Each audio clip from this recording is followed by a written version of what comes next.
So, I love video games, but I have this problem. If I start playing a game and get bored within the first hour, I'm extremely unlikely to finish or possibly ever play again, even. And it often just sits on my hard drive for years until I eventually go back to play, which never happens.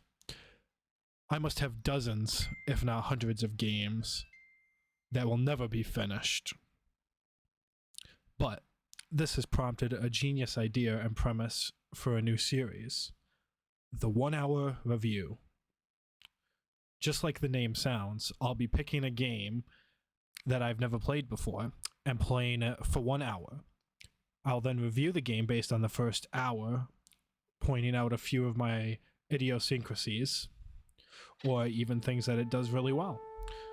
Whether or not I like it or will continue it, well, that's yet to be determined.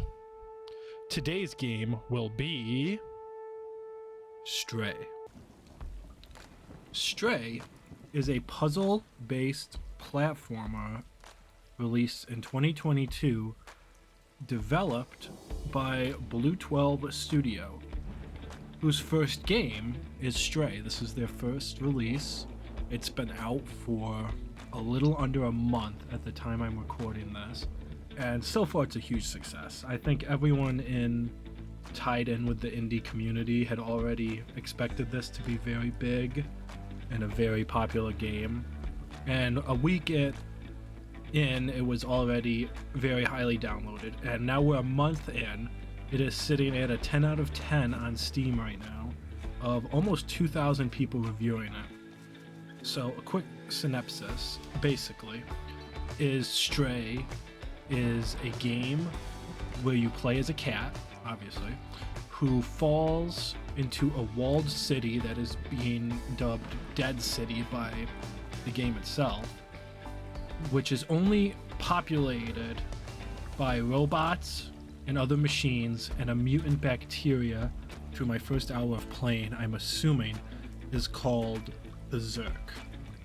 Now, I've purposely been avoiding all spoilers and information on the game because I haven't had a whole lot of time to play it, and this is one of the games that I really did want to play when I saw it announced at one of the game expositions. I want to say PlayStation, maybe? I think it was the PS5 teaser that I first saw it, but I've been purposely trying to avoid as much as I can to get the full experience of it. So we're gonna run through a couple of things that I found so far that I'm actually pretty impressed with how well they've done. Considering this is the first game put out by Blue 12 Studio, I would also say, based on my first hour, I would say it's easily 4.8 to 5. I would say it's almost a perfect game so far, based on what they are going for, because they've really captured a cat characteristics, for lack of a better term. There's so many things you can climb on in the environment.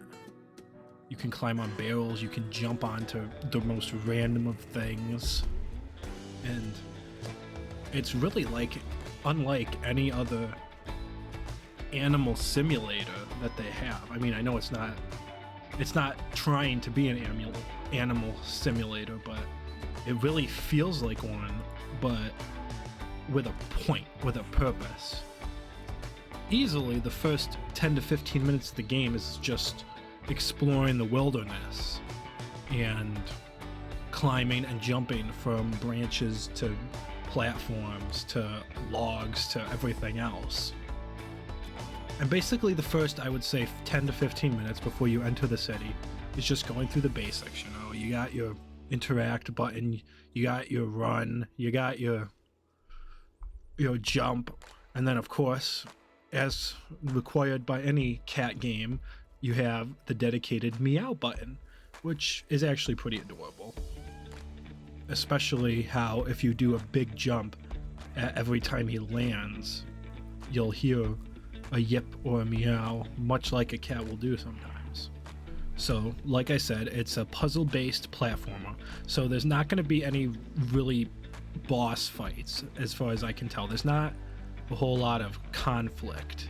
It's solving puzzles to progress to get out of the dead city so he can go back home to the outer world, the luscious jungle that you start in. And after you enter the dead city, you are primarily guided towards a companion called B12, and basically you download his consciousness into a little drone that you keep on your backpack, which is the bag-like object that you see in any of the covers. That's where the drone sits, and it's where you keep your inventory. And honestly, it's just adorable. And then when the cat first puts on the backpack, he kind of like has to crawl because it's extra weight, and the game acknowledges it, and it's honestly just pretty well thought out and put together. It's pretty impressive. I haven't got too much into the story yet because the first hour, like most games, is mostly tutorial and getting introduced into the game. So right off the bat, I would say the controls are very smooth. It doesn't feel clunky. It feels honestly butter smooth, which it has to be for a platformer, or it's just not fun to play. But it feels really natural and good to climb from object to object. It feels really natural just to climb and jump and pick up things and drop and just interact with the world. It seems like it's going to be a pretty simple game. It's a pretty simple premise of a game that has surprisingly what, I'm not going to say complex puzzles, because they're not what I would consider hard, but they're a lot more challenging than I thought they were going to be. I really did think they were going to be pretty simple, but some of them I actually had to think about for a minute and look around the full room, and it took me a couple of minutes, specifically when you're in the lab about to download the drone. It actually took me a couple scans around the room to find the final battery that you have to plug in to download his consciousness. And that kind of threw me because I wasn't expecting to be challenged by a game that you literally play as a cat and you're platforming through a city full of robots. Which brings you to a specific thing in the game that was pretty funny for me, is you come across about 30 to 40 minutes for me playing. You come across your first robot, and they are absolutely terrified of you because they think you are the Zerk, which I assume is the little blob-like things that had attacked you previously, and it's purely because you're living. They're afraid of the living things, and you are a living thing, so they think you're a Zerk, and they are scared of you. Just their attention to detail in this game was really impressive, more than anything else. Like, you can walk on pianos and keyboards, and it interacts with the world, and it plays music, and it types something on the screen.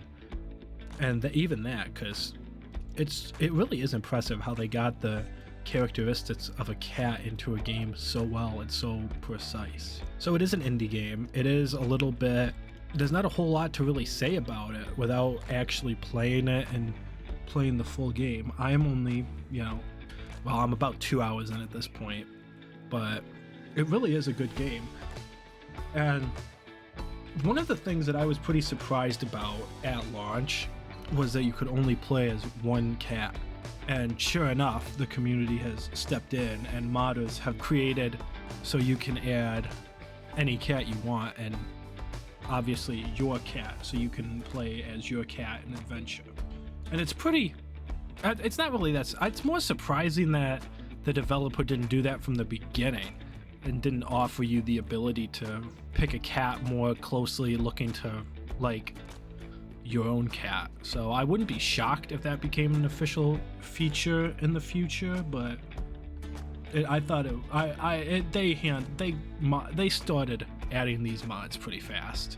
I want to say I heard about this in under a week of the game being released. And then the other mod that was added is a reference to Heavy Rain that replaces the meow button with a Jason button, which honestly seems pretty stupid to me, but it's definitely, if you're a fan of Heavy Rain and you think it's funny, it's a pretty novel idea, but personally I never thought that was very funny.